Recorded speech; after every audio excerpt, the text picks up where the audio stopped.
Identifying your English strengths and weaknesses. Hello, language learners.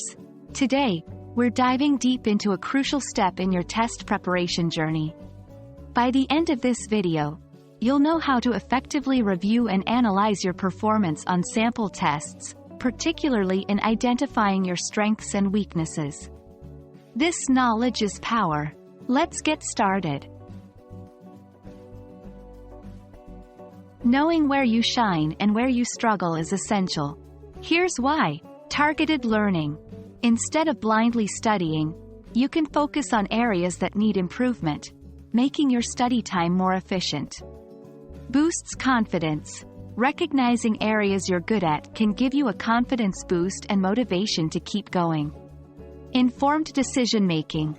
Knowing your strengths and weaknesses allows you to allocate time wisely during the actual exam.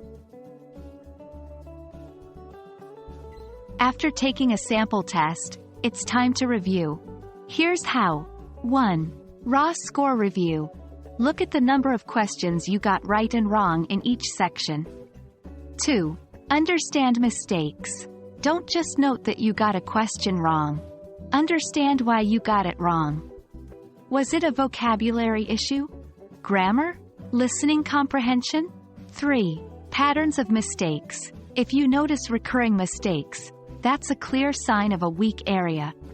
For instance, if you consistently struggle with past perfect tense, it's an area to work on. Once you've identified your strengths, 1. Reinforce them. Regularly practice these areas to ensure they remain strengths. 2. Use them strategically. In the actual test, you can bank on these strengths. For example, if you're great at reading comprehension, you might decide to tackle those questions first to secure those marks. Your weak areas aren't setbacks, they're opportunities. Here's how to tackle them. 1. Focused practice.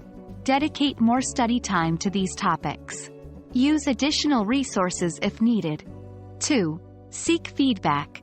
Whether from a teacher, tutor, or language exchange partner, feedback can offer insight into specific mistakes you might not notice on your own.